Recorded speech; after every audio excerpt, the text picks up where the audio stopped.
السلام علیکم دوستو، ویڈیو دیکھنے سے پہلے ہمارے اس چینل کو سبسکرائب کر لیں اور نیچے موجود بیل آئیکن کو ضرور کلک کر لیں تاکہ ہماری ویڈیوز باقاعدگی سے آپ کے پاس پہنچتی رہیں۔ اور چھت پر یوں آوازیں آئیں جیسے گھوڑے دوڑ رہے ہوں۔ موسلا دھار بارش شروع ہو گئی تھی۔ طوفان باد و باران زمین و آسمان کو ہلا رہا تھا۔ ان کے دل پر ایسی گرفت آ گئی جس میں خوف بھی تھا اور جذبات کی شدت بھی۔ کبھی اسے ایسا لگتا جیسے وہ خواب دیکھ رہا ہو۔ اس نے خدا سے اس طرح کبھی باتیں نہیں کی تھیں۔ وہ چھپ کر نماز پڑھا کرتا تھا اور مختصر الفاظ میں دعا مانگ کر حسن سے جیکب بن جایا کرتا تھا۔ اس رات جب وہ حاتم کو رپورٹ دے کر آیا تھا، اس کی جذباتی کیفیت کچھ اور تھی۔ اس پر نیند کا اثر بھی تھا۔ اس کے سامنے مسئلہ ایسا آ گیا تھا کہ وہ سوچ سوچ کر دیوانہ ہونے لگا تھا۔ اس کے لیے آسان راستہ یہ تھا کہ جس مسئلے کا کوئی حل نہیں اسے ذہن سے اتار دے۔ سلطان صلاح الدین ایوبی، علی بن سفیان اور اس کے لیڈر حاتم کو کیا خبر تھی کہ عز الدین کے ایلچی بالڈوین کے پاس آئے ہیں اور کوئی معاہدہ ہو رہا ہے؟ وہ خاموش رہتا۔ اس کے گھر میں اس کے ماں باپ کو اس کی تنخواہ اور غیر ممالک میں جاسوسی کے فالتو پیسے باقاعدہ پہنچ رہے تھے۔ بیروت میں اسے اچھی پوزیشن اور عیش و عشرت کا سامان حاصل تھا، مگر وہ ایمان والا مرد مومن تھا۔ اپنے فرائض کو نماز روزے کی طرح متبرک سمجھتا تھا۔ اسے احساس تھا کہ قوم کا ہر فرد یہ سمجھ لے کہ یہ کام کوئی اور کر لے گا تو یہ رویہ سیدھا شکست، قوم کی تباہی اور کفار کی فتح کی طرف لے جاتا ہے۔ رات بھر جاگے ہوئے جوان اور توانا حسن کو نیند نے مسلح پر ہی دبوچ لیا۔ اس جذباتی کیفیت میں اسے نیند نہیں چاہیے تھی، لیکن اس کی سوچ نے کچھ ایسا قرار اور سکون محسوس کیا کہ روح نے جسم اور دماغ کو سلا دیا۔ وہ وہیں اوندا ہو گیا۔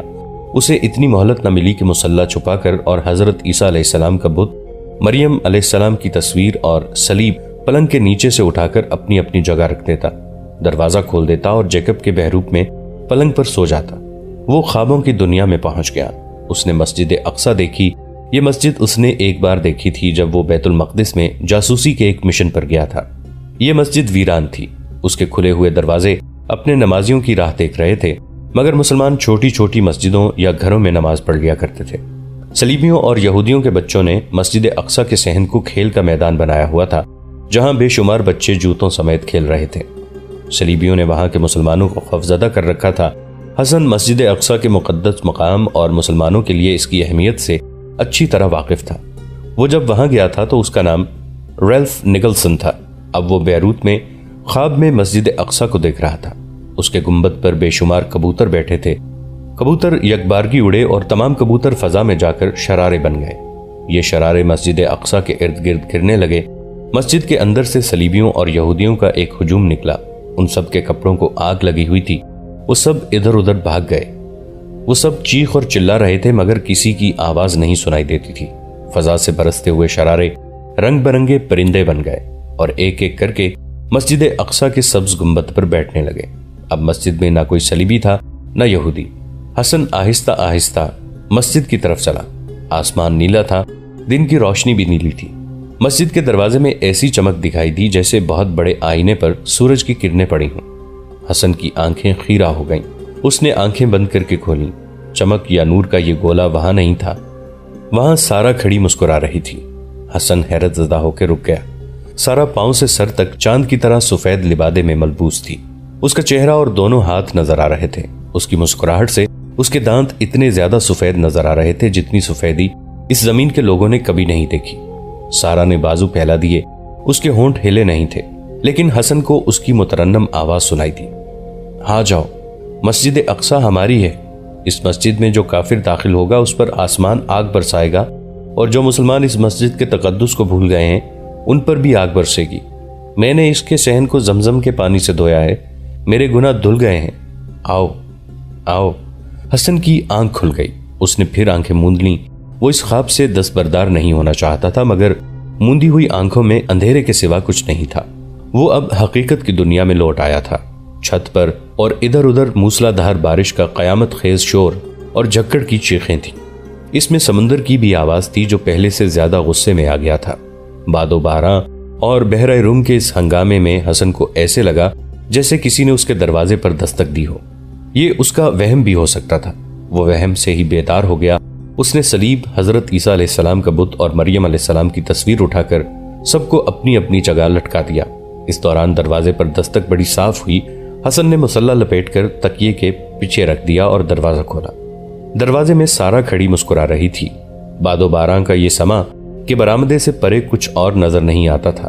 سارا کے کپڑوں اور بالوں سے پانی ٹپک رہا تھا۔ تم اس طوفان میں میرے پاس آئی ہو؟ حسن نے اسے بازو سے پکڑ کر اندر گھسیٹتے ہوئے کہا۔ نہیں جیکب، سارا نے جواب دیا، میں کسی اور کے پاس گئی تھی، وہ ملا نہیں، گہری نیند سویا ہوا ہے۔ رات بھر سب شراب پیتے اور بےہودگی کرتے رہے ہیں، اب شام کو ہی جاگیں گے۔ میں نے انتظار کیا لیکن مایوس ہو کر ادھر آ گئی۔ یہ طوفان آگے نہیں جانے دے رہا تھا، جن کے وقت تو تمہارے پاس آنے سے مجھے کوئی نہیں روک سکتا۔ حسن نے ایک کپڑا اٹھایا جو اس نے سارا کے سر پر ڈال دیا اور اپنے ہاتھوں اس کے بال اس کپڑے سے خشک کرنے لگا۔ سارا کو یہ بے تکلفی بہت پسند آئی۔ حسن نے اس کا چہرہ بھی پونچھ دیا، پھر ایک چادر اسے دے کر کہا، میں منہ ادھر پھیر لیتا ہوں، تم بھیگے ہوئے کپڑے اتار کر چادر لپیٹ لو۔ سارا نے جب بھیگے ہوئے کپڑے اتارے تو وہ سوچنے لگی کہ اس شخص کو اتنی زیادہ روحانی محبت ہے کہ اس کے جسم کی دلکشی کے ساتھ اسے دلچسپی نہیں، یا اس کا دل بالکل ہی مردہ ہے۔ سارا نے جب اسے کہا کہ میں نے کپڑے بدل لیے ہیں تو حسن نے منہ پھیرا اور اس کے کپڑے برآمدے میں جا کر نچوڑ لایا۔ اب بتاؤ تم کہاں گئی تھی؟ حسن نے پوچھا۔ اور رات میرے بعد کیا ہوا تھا؟ وہ عورت اندر آ گئی تھی، اسی سلسلے میں ادھر آئی تھی، سارا نے کہا اور اسے بتایا کہ رات کو اس عورت نے اس کے کمرے میں آ کر معافی کی شرط پیش کی ہے۔ اس نے کہا، میں نے یہ نہیں بتایا کہ تم میرے کمرے میں آئے تھے، میں نے صرف اس لیے اس کی شرط مان لی کہ تمہارا نام لیا تو میرے ساتھ تمہیں بھی سزا ملے گی، اور تم جانتے ہو کہ یہ سزا کیسی بھیانک ہوگی۔ تم شاید حیران ہوئے ہوگے کہ میں کوئی پاک صاف لڑکی نہیں، پھر بھی میں موصل کے مہمانوں یا کسی اور کی خوابگاہ میں جانے کو پسند نہیں کرتی۔ میں رقاصہ ضرور ہوں لیکن میں یوں کھلونا نہیں بننا چاہتی جس طرح یہ بڑھیا مجھے بنانا چاہتی ہے۔ میری اپنی کوئی پسند اور ناپسند ہے۔ میں نے بہت گناہ کیے ہیں لیکن کسی کی آمدنی کا اور کسی کے گناہوں کا ذریعہ نہیں بنوں گی۔ اس عورت نے کہا ہے کہ وہ مجھے اس چوری چھپے کے کاروبار میں معاوضہ دے گی، وہ مجھے معاوضوں کی بھوکی سمجھتی ہے۔ میں نے اسے کہہ دیا ہے کہ میں اس کی خواہش کے مطابق آج رات موصل کے ایک مہمان کے پاس چلی جاؤں گی، لیکن میں اب کوشش کر رہی ہوں کہ حاکموں کو بتا دوں کہ اس عورت نے درپردہ کیا کاروبار شروع کر رکھا ہے، اور وہ کہہ دے گی کہ رات تمہارے کمرے میں آدمی جاتے ہیں۔ حسن نے کہا، کہتی رہے۔ سارا نے کہا، میں تو اب سزا لینے کو بھی تیار ہوں اور میں خودکشی کے لیے بھی تیار ہوں۔ میں اس عورت کو بے نقاب کر کے رہوں گی۔ میں رقاصہ ہوں، میں عصمت فروشی نہیں کروں گی۔ میں سامنے آ کر یہ کیوں نہ کہہ دوں کہ تمہارے کمرے میں میں گیا تھا؟ حسن نے کہا، میں کہوں گا کہ میرا تمہارے ساتھ جسمانی نہیں جذباتی تعلق ہے۔ اگر یہ کہنا ہوتا تو میں خود کہہ دیتی کہ میرے کمرے میں جیکب آیا تھا۔ سارا نے کہا، اگر ایسا کہنا تمہیں گھوڑے کے پیچھے باندھ کر گھوڑا دوڑا دینے کے برابر ہے۔ کوئی نہیں مانے گا کہ میرا تمہارا جذباتی تعلق ہے۔ یہ لوگ کسی کے جذبات سے واقف نہیں، ان کے ہاں سب کچھ جسمانی ہے۔ تم البرٹو کو جانتے ہو، اٹلی کا رہنے والا ہے، نیک اور رحم دل افسر ہے، بیلڈوین پر اس کا خاصا اثر ہے۔ صرف یہ ایک بڑا افسر ہے جو مجھ جیسی لڑکیوں کو صاف ستھری نگاہوں سے دیکھتا ہے۔ میں اسے رات کی بات سناؤں گی اور اپنی عزت بچانے کی کوشش کروں گی۔ اگر میری یہ کوشش ناکام رہی تو میں سمندر میں کود جاؤں گی۔ اگر سمندر نے میری لاش اگل دی تو تم بھی دیکھ لینا، ورنہ الوداع۔ بحر روم کی مچھلیاں کھاؤ گے تو شاید ان میں تم میرے جسم کی بو سونگھ سکو گے۔ سارا، حسن نے کہا، تم عیسائی نہیں ہو، تمہارے ساتھ رہنے والی کوئی ایک ایسی لڑکی نہیں جو جسمانی عیاشی اور معاوضے کو تمہاری طرح ٹھکرا دے۔ تم نے آج تک میرے ساتھ جو باتیں کی ہیں ان سے مجھے یقین ہو گیا ہے کہ تمہاری رگوں میں مسلمان کا خون ہے۔ اس خون میں اب ابال آیا ہے جب تم صلیبیوں کے گناہوں کی دلدل میں پھنس گئی ہو۔ کہو میں جھوٹ کہہ رہا ہوں؟ سارا نے اس کی طرف دیکھا، آہ لی اور بولی، سنو جیکب۔ میں جیکب نہیں سارا، حسن نے کہا، میرا نام حسن الادریس ہے اور ملک شام کا رہنے والا ہوں۔ یہاں میرا نام گلبرٹ جیکب ہے۔ جاسوس ہو؟ کوئی اور وجہ بھی ہو سکتی ہے، حسن نے کہا۔ جاسوسی ہی وجہ نہیں، جس طرح ہم دونوں ایک دوسرے کی روح میں اتر گئے ہیں اس کی وجہ سے ہم دونوں مسلمانوں کی اولادیں ہیں۔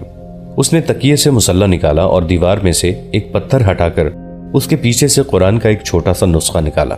سارا سے کہا، میں ان کے بغیر نہیں رہ سکتا۔ یہ بت، یہ تصویر اور یہ صلیب دھوکہ ہے۔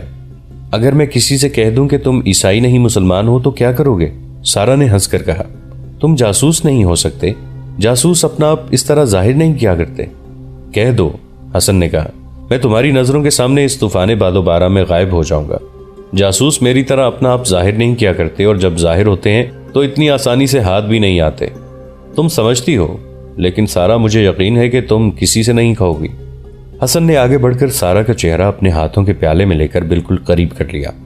اس کی آنکھوں میں آنکھیں ڈال کر دھیمی مگر پر اثر آواز میں کہا، تم کسی سے نہیں کہو گی کہ یہ شخص جیکب نہیں حسن ہے، کیونکہ تم کہہ نہیں سکو گی ہماری رگوں میں رسول صلی اللہ علیہ وآلہ وسلم کے شیدائیوں کا خون ہے، یہ خون سفید نہیں ہو سکتا، یہ اپنے قطروں کو دھوکہ نہیں دے سکتا۔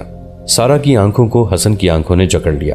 وہ محسوس کرنے لگی کہ یہ خوبرو نوجوان بڑے ہی حسین آسیب کی طرح اس کے دماغ پر اور اس کے دل پر غالب آ گیا ہو۔ حسن بولا، تم رقص کے لیے نہیں، مسجد اقصی کو کفار سے آزاد کرانے کے لیے پیدا ہوئی ہو۔ خدا نے مجھے خواب میں بشارت دے دی ہے۔ اب یہ نہ کہنا کہ تم مسلمان نہیں، تم کہہ ہی نہیں سکو گی۔ بولو سارا، میں نے تمہیں اپنا راز دے دیا ہے، تم مجھے اپنا راز دے دو۔ مجھے تمہارے جسم سے کوئی سروکار نہیں، میں تمہاری روح کو پاک دیکھنا چاہتا ہوں۔ سارا پر حسن طلسم بن کر طاری ہو چکا تھا۔ سارا کی آنکھوں میں آنسو آ گئے، آہستہ سے بولی، ہاں حسن، میں مسلمان ہوں، میں اپنے ماں باپ کے گناہوں کی سزا بھگت رہی ہوں، میں سارا نہیں سائرہ ہوں۔ گناہ کسی کے بھی تھے، حسن نے کہا، میں نے آج تک تمہاری زبان سے جو باتیں سنی ہیں اور جس طریقے سے تم نے یہ باتیں کی ہیں، میں نے اندازہ لگایا ہے کہ یہ گناہ تمہارے دل اور روح میں چبھ رہے ہیں۔ تمہیں گناہ کے خلاف نفرت کا اور مسلمانوں کی پسندیدگی کا اظہار کرتی ہو۔ اس سے ظاہر ہوتا ہے کہ یہ چبھن تمہیں بے چین رکھتی ہے۔ جب سے تم نے میری روح کو پاک پیار سے آشنا کیا ہے، مجھے عیش و عشرت کی یہ زندگی جہنم سے بھی بدتر اور اذیت ناک محسوس ہونے لگی ہے۔ میں گناہوں میں پلی بڑھی اور گناہوں میں جوان ہوئی ہوں۔ گناہوں نے مجھے زہریلا ناک بنا دیا ہے۔ اب میں زندہ نہیں رہنا چاہتی، اپنی جان لینا بھی گناہ ہے۔ حسن نے کہا، اللہ بخشنے والا مہربان ہے، یہ اللہ کا وعدہ ہے، گناہوں کا کفارہ ادا کر دو، سب بے قراریاں روحانی سکون میں بدل جائیں گی۔ کیا کروں؟ سارا نے آنسو پوچھتے ہوئے پوچھا۔ نماز پڑھا کروں، تارک الدنیا ہو جاؤں، بتاؤ کیا کروں؟ جاسوسی، حسن نے جواب دیا، صرف ایک بار، پہلی اور آخری بار، لیکن تم اس وقت تک جاسوسی نہیں کر سکو گی جب تک یہ سمجھ نہ لو کہ اس کا مقصد کیا ہے۔ انسان اپنے مقصد کی عظمت سے عظیم بنا کرتے ہیں۔ جانتی ہو نور الدین زنگی کا مقصد کیا تھا؟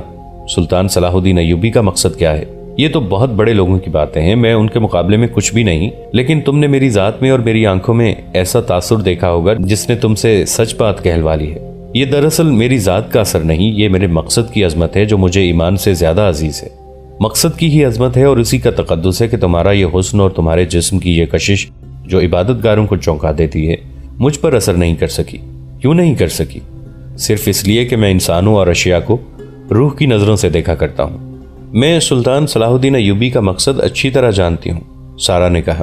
میں یہ بھی جانتی ہوں کہ صلیبی حکمران مسلمان امراء اور حکمرانوں کو مدد اور عیاشی کا سامان دے کر انہیں سلطان کے خلاف لڑا رہے ہیں، اور میں یہ بھی جانتی ہوں کہ صلیبی عالم اسلام کو صلیب کے سائے میں لانا چاہتے ہیں۔ حسن، میں نے یہ مقصد یہاں آ کر پہچانا ہے، ورنہ میں صلیب کے سیلاب میں بہہ گئی تھی۔ یہ سیلاب مجھے یہاں تک لے آیا ہے۔ یہ بھی سناؤں گی کہ کیسے کچھ دنوں سے مسجد اقصی میرے دل پر غالب آ گئی ہے۔ 2 راتیں گزری، میں نے خواب میں مسجد اقصی دیکھی ہے۔ میں نے ابھی تک یہ مسجد دیکھی نہیں، مجھے معلوم نہیں یہ کیسی ہے۔ خواب میں یہ مسجد دیکھی اور اس کے اندر گئی۔ مسجد خالی اور ویران تھی۔ مجھے ایک گونجدار آواز سنائی دی، یہ تیرے خدا کا گھر ہے، اسے آباد کرو۔ میں دیکھ رہی ہوں کہ وہ آواز کہاں سے آئی ہے، لیکن آنکھ کھل گئی۔ یہ آواز میرے دل میں اتر گئی ہے۔ کیا اسے میں اپنا مقصد بنا سکتی ہوں؟ یہ ہر مسلمان کا فرض ہے، حسن نے کہا، لیکن اس کے لیے قربانیاں دینی پڑتی ہیں۔ میں بیروت میں ہر لمحہ موت کا انتظار کرتا ہوں۔ میں جس روز پکڑا گیا وہ میری زندگی کا آخری دن ہوگا۔ میں قربانی دینے کو تیار ہوں، سارا نے کہا۔ مجھے میرا فرض بتاؤ۔ تمہیں اس بوڑھی اور بدی عورت نے موصل کے جس ایلچی کی تفریح کے لیے جانے کو کہا ہے، تم اس کے پاس چلی جاؤ، حسن نے کہا۔ سارا نے اسے اتنی زیادہ حیرت سے دیکھا کہ اس کی آنکھیں ٹھہر گئیں۔ ہاں سارا، حسن نے کہا، تمہیں یہ قربانی دینی ہوگی۔ سلطان صلاح الدین ایوبی عورت کو جاسوسی کے لیے نہیں بھیجا کرتے۔ وہ کہا کرتے ہیں کہ ایک عورت کی عصمت بچانے کے لیے میں ایک مضبوط کلہ دشمن کو دینے کے لیے تیار ہوں۔ ہم عصمتوں کے محافظ ہیں، مگر سارا تم یہاں موجود ہو۔ ہمیں جو فرض ادا کرنا ہے وہ صرف تمہارے ذریعے ہو سکتا ہے۔ تمہارے لیے یہ کوئی نئی بات نہیں ہوگی کہ کسی کی تفریح کا سامان بنو۔ میں تمہیں 2 طریقے بتاؤں گا جن سے ان بوڑھے مسلمانوں کے سینوں سے بھی راز نکال سکو گی اور اپنی عزت بھی بچا لو گی۔ تمہارا مقصد بڑا پاک اور بلند ہے، مجھے امید ہے کہ خدا تمہاری آبرو کی حفاظت کرے گا۔ مجھے بتاؤ کیا کرنا ہے، سارا نے کہا۔ میں بے آبرو لڑکی ہوں، اگر خدا بھی مجھ سے یہی قربانی لے کر خوش ہو سکتا ہے تو میں یہ قربانی دینے کو تیار ہوں۔ یہ دونوں ایلچی موصل کے حکمران عز الدین کی طرف سے آئے ہیں۔ حسن نے اسے بتایا۔ مجھے یقین ہے صلاح الدین ایوبی کے خلاف بیلڈون سے مدد لینے آئے ہیں۔ اس وقت ہماری فوج نصیبہ کے مقام پر خیمہ زن ہے۔ سلطان کو یہ خوش فہمی ہے کہ وہ اپنے دوستوں کے درمیان خیمہ زن ہے، مگر وہ اپنے مسلمان بھائیوں کے نرغے میں آئے ہوئے ہیں۔ ہمیں یہ معلوم کر کے سلطان کو خبردار کرنا ہے کہ صلیبی کیسا جنگی اقدام کریں گے اور موصل اور حلب اور دیگر چھوٹی چھوٹی مسلمان عمارتوں کا کیا رویہ ہوگا۔ کیا وہ صلیبیوں کے اتحادی بن جائیں گے؟ حسن نے اسے بڑی لمبی تفصیل سے اس کا کام سمجھا دیا اور یہ بھی بتا دیا کہ صلیبی لڑکیاں مسلمان علاقوں میں کس طرح مسلمان امراء، سالاروں اور دیگر حکام پر اپنی پرکشش نسوانیت کا جادو طاری کر کے راز لے آتی ہیں۔ حسن نے کہا، تمہیں خودکشی کرنے کی ضرورت محسوس نہیں ہوگی۔ میں تمہیں پاک اور مسرت زندگی میں داخل کر رہا ہوں۔ تم ایک یتیم اور مظلوم لڑکی ہو۔ تمہیں غالباً بچپن میں صلیبیوں نے کسی قافلے سے اغوا کیا تھا، انہی نے تمہیں گناہوں میں داخل کیا ہے۔ نہیں حسن، سارا نے کہا، میں نے اپنے آپ کو خود ہی اغوا کیا تھا۔ یہ کہانی پھر کبھی سناؤں گی، مجھے یہ کام کرنے دو۔ دعا کرو اللہ مجھے سرخرو کرے اور میں گناہوں کا کفارہ ادا کر سکوں۔ باہر بارش تھم گئی تو سارا اپنے کپڑے پہن کر حسن کے کمرے سے نکلی۔ وہ جب اس عمارت میں داخل ہوئی جہاں اس کا کمرہ تھا تو اسے وہ عورت مل گئی جو ان سب لڑکیوں کی کمانڈر تھی۔ اس نے سارا کو دیکھا اور مسکرا کر کہا، رات یہیں رہنا، میرے آدمی نے موصل کے ایک ایلچی کے ساتھ بات کر لی ہے۔ آج رات نہ کہیں ناچ گانا ہوگا نہ کوئی ضیافت، تمہیں میں اس کے کمرے میں چھوڑاؤں گی، میں تیار رہوں گی، سارا نے کہا۔ موصل کے دونوں ایلچیوں کی حالت بھوکے بیڑیوں جیسی تھی۔ وہ یہاں عز الدین کا اور اپنا ایمان فروخت کرنے آئے تھے۔ وہ اپنی غداری کو کامیاب بنانے کے لیے اس صلیبی بادشاہ سے مدد لینے آئے تھے۔ یہ بادشاہ اپنے فائدے کی خاطر اور مسلمانوں کے حکمرانوں کو آپس میں لڑانے کی خاطر انہیں شے پشت پناہی اور مدد دے رہا تھا۔ ان مسلمانوں کے پاس نہ ایمان رہا تھا، نہ ذاتی وقار، نہ قومی وقار۔ ان کی دلچسپی اب اس میں رہ گئی تھی کہ شاہ بیلڈون انہیں زیادہ سے زیادہ عیاشی کرائے اور انعام و کرام دے۔ ان دونوں کو بیروت کے گرد و نواح اور سمندر کی سیر کرانے کے لیے روک لیا گیا تھا۔ اس دوران ناچنے گانے والی لڑکیوں کی کمانڈر نے اپنے ایک آدمی کو ان کے پاس بھیجا تھا۔ اس آدمی نے انہیں کہا تھا کہ وہ انہیں ایسی لڑکیاں لا کر دے گا جو انہوں نے کبھی نہیں دیکھی ہوں گی۔ ان دونوں کی باتیں کھل گئیں اور معاوضہ طے ہو گیا۔ ان میں سے ایک کے پاس سارا کو بھیجنے کے لیے تیار کیا گیا۔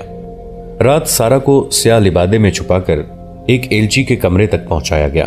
ایلچی جو والی موصل عز الدین کا فوجی مشیر تھا، 50 سال سے اوپر کی عمر کا آدمی تھا۔ گزشتہ رات اس نے اس قدر پی لی تھی کہ بے ہوش ہو گیا تھا، لیکن آج رات وہ اپنے کمرے میں آہستہ آہستہ پی رہا تھا۔ وہ ایک رقاصہ کا انتظار بےتابی سے کر رہا تھا جس کے حسن کے اسے افسانے سنائے گئے تھے۔ اس کا دروازہ کھلا، ایک لڑکی سر سے پاؤں تک سیاہ لبادے میں مستور اس کے کمرے میں داخل ہوئی۔ دروازہ بند ہو گیا۔ ایلچی اس کی طرف لپکا اور اس کا چہرہ بے نقاب ہونے سے پہلے ہی بڑے فحش الفاظ کہہ کر اس سے لپٹ گیا۔ وہ اپنی عمر کو بھی بھول گیا۔ سارا نے اس کے بازوں سے آزاد ہو کر سیاہ لبادے کو پرے پھینک دیا۔ اس نے ایلچی کی طرف دیکھا تو حیرت سے اس کا منہ کھل گیا۔ وہ پیچھے ہٹنے لگی حتیٰ کہ اس کی پیٹھ دیوار سے جا لگی۔ اس نے دونوں ہاتھوں سے اپنے کان ڈھانپ لیے۔ ایلچی نے سارا کا چہرہ دیکھا تو اسے ہچکی سی آئی اور اس کے منہ سے سرگوشی نکلی۔ سائرہ؟ سارا خاموشی سے اسے دیکھتی رہی جیسے اس کی زبان بند ہو گئی ہو۔ ایلچی نے گھبرائی ہوئی اور حیرت زدہ آواز میں ایک بار پھر پوچھا، سائرہ؟ تم سائرہ ہو؟ وہ کھسیانی سی ہنسی ہنس کر بولا، نہیں، مجھے غلطی لگی ہے، تمہاری شکل میری ایک بیٹی سے بالکل ملتی جلتی ہے، اس کا نام سائرہ ہے۔ وہ سائرہ میں ہی ہوں جو آپ کی بیٹی ہے۔ سائرہ کی زبان اچانک کھل گئی۔ اس نے نفرت سے دانت پیس کر کہا، میں ہی آپ کی بیٹی ہوں۔ محلات میں دوسروں کی بیٹیوں کو نچانے والے کی بیٹی بھی ناچ سکتی ہے۔ میں ایک بے غیرت باپ کی بے غیرت بیٹی ہوں۔ ایلچی لڑکھڑایا اور پلنگ پر گر پڑنے کے انداز سے بیٹھ گیا۔ اب اس کی زبان بند ہو گئی تھی۔ سائرہ اس کی بیٹی تھی۔ باپ بیٹی کو جدا ہوئے 2 سال ہو گئے تھے۔ ایمان فروشوں کی بیٹیاں عصمت فروش ہوا کرتی ہیں۔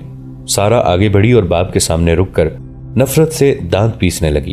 اس نے کہا، آج اپنی غیرت اور اپنی عزت کا انجام دیکھ لو۔ تو اپنی بیٹی کی عصمت کا گاہک ہے۔ تیری بیٹی تیری خوابگاہ میں رات گزارنے آئی ہے۔ سارا نے تیر کی تیزی سے ایک ہاتھ آگے کیا اور کہا، میری اجرت نکال، میں رات تیرے ساتھ بسر کرنے آئی ہوں۔ دوستو، آج کے لیے اتنا ہی۔ اسی کہانی کی اگلی قسط کے ساتھ بہت جلد حاضر ہوں گے۔ نیچے کامنٹ سیکشن میں اپنی رائے کا اظہار ضرور کیجیے گا۔ ہمارے اس چینل کو سبسکرائب کر کے نیچے موجود بیل آئیکن کو بھی ضرور کلک کیجیے گا۔